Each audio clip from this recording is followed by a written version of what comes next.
Selamat pagi pemirsa, jumpa kembali bersama saya Syifa Aulia dalam Berita Kaltim hari ini. Sejumlah berita penting telah kami siapkan untuk Anda dan berikut diantaranya. 1 dari 4 terduga perompak di Sungai Mahakam, Samarinda diringkus polisi.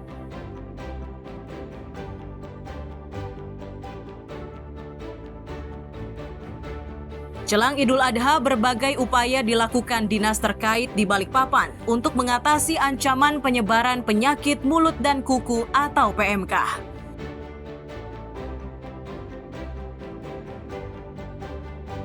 Antrean mengular terjadi saat digelar pasar murah gas melon atau gas ukuran 3 kg.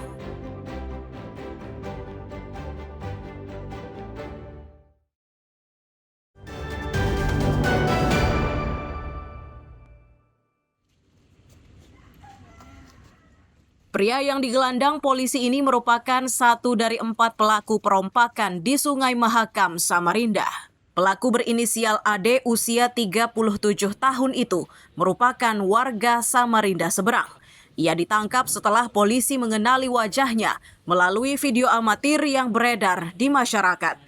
Kasih Humas Polresta Samarinda menyatakan pelaku jadi buruan polisi setelah terekam melalui ponsel saat hendak meninggalkan kapal tugboat atau kapal tunda Momentum 03 yang tambat di tengah Sungai Mahakam. Diduga keempat pria ini mendekati kapal tersebut karena hendak merampok solar. Akan tetapi upayanya tersebut gagal lantaran keburu dipergoki para ABK. AD sendiri dibekuk pada Sabtu 31 Mei 2025 di samping sebuah hotel kawasan Samarinda seberang.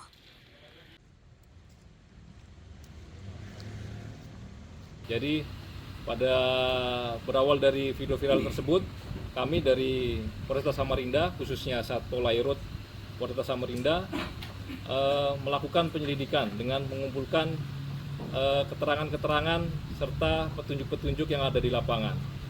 Kemudian pada tanggal 31 Mei 2025 dari hasil keterangan yang dihimpun kemudian petunjuk-petunjuk yang ada, tim dari Satpol Airut Samarinda berhasil mengamankan salah satu dari keempat terduga pelaku yang terekam di video viral tersebut.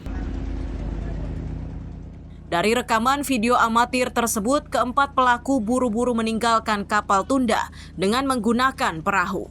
Kini polisi masih memburu 3 pelaku lain yang wajahnya sudah dikenali.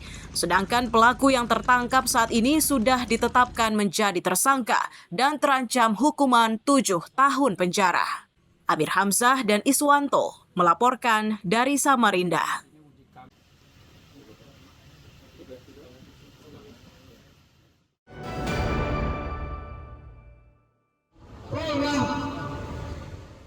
Aksi demonstrasi yang dilakukan oleh sejumlah warga desa Batuah, Lojanan, Kutai Kartanegara ini berlangsung pada Senin siang.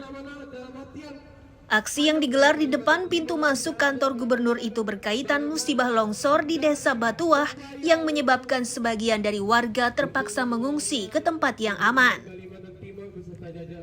Warga menyatakan aksi tersebut sengaja digelar dengan maksud agar pemerintah provinsi ikut membantu mengatasi nasib mereka.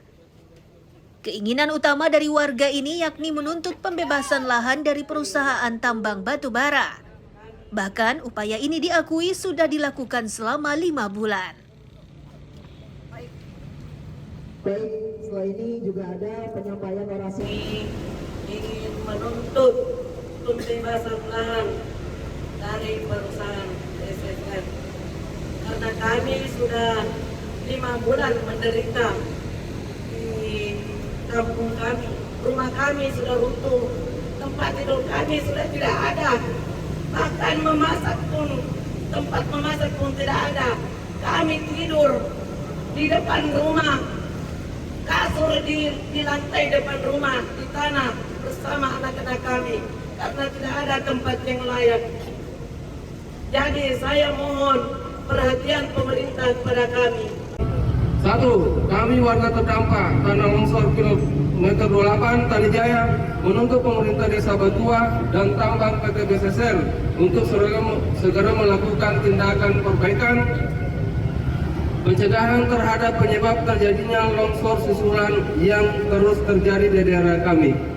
Karena kami duga kuat penyebab terjadinya tanah longsor di daerah kami adalah tambang PT Besseser karena semenjak adanya jalan lintasan hauling crossing di jalan nasional dan ada kolam air sisa bekas pembuangan tanah. Seperti inilah pemandangan di Desa Batuah, Lojanan, Kutai Kartanegara saat ini. Puluhan rumah milik warga rusak akibat pergeseran tanah yang mulai terjadi sejak Januari 2025 lalu. Tercatat sudah 22 rumah yang rusak berat termasuk sebuah masjid serta 1 rumah rusak ringan. Amir Hamzah dan Iswanto melaporkan dari Samarinda.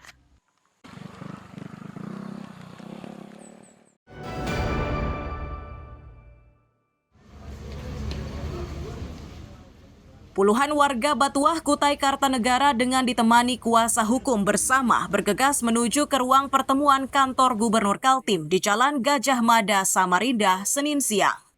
Tujuan mereka yakni ingin mengadukan sejumlah persoalan terkait situasi di desanya. Penerima kuasa warga menyatakan terdapat 4 tuntutan yang disampaikan kepada perwakilan pemerintah provinsi, yakni perusahaan pertambangan dituntut mengganti kerugian warga, meminta izin usaha perusahaan dievaluasi, menuntut perbaikan jalan negara di lingkungannya, serta meminta agar kepala desanya dievaluasi. Terkait poin tuntutan memang pada dasarnya memang satu mengganti hak rugi sesuai hak mereka. Itu saja sebenarnya. Terkait poin tuntutan kedua itu terkait evaluasi izin PT Barang Multi Sukses Sarana, dan ketiga itu ada poin jalan, perbaikan jalan nasional. Poin keempat ada mungkin evaluasi kepala desa beserta jajarannya. Itu sebenarnya evaluasi kepala desa. Sebenarnya kami sebenarnya sayang sama kepala desa. Sayang supaya perhatian kepala desa itu tertuju kepada bencana longsor warga yang terdampak. Itu aja sebenarnya, Pak.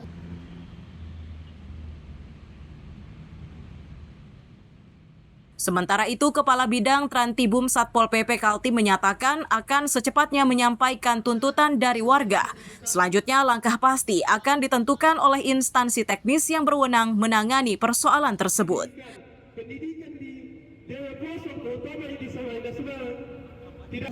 Nah, nanti teman-teman nanti yang teman-teman teknis yang mengkaji nanti seperti itu, bantuan desa seperti apanya. Tadi memberikan dukungan apa, Pak?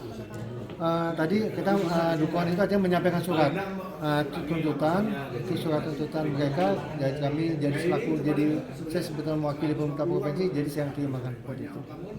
Tuntutan Pak, tindak lanjut ke depannya kayak apa, Pak? Karena infonya kan sudah selama 5 bulan ini tidak dapat perhatian serius dari pemerintah nih. Cuman sekedar kunjungan, habis itu sudah tidak ada kasih solusi apapun, Pak. Ini sudah dipelajari dari teman-teman instansi teknis, nanti mungkin akan dirapatkan.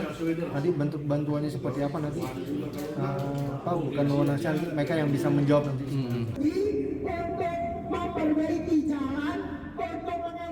Warga berharap sejumlah tuntutan yang disampaikan segera ditindaklanjuti agar derita warga yang terdampak pergeseran tanah tidak berkepanjangan. Amir Hamzah dan Iswanto melaporkan dari Samarinda. Hari ini pura-pura buta, pura-pura tuli, dan pura-pura bisu. Melihat bahwasanya kinerja pemerintah hanya omong kosong.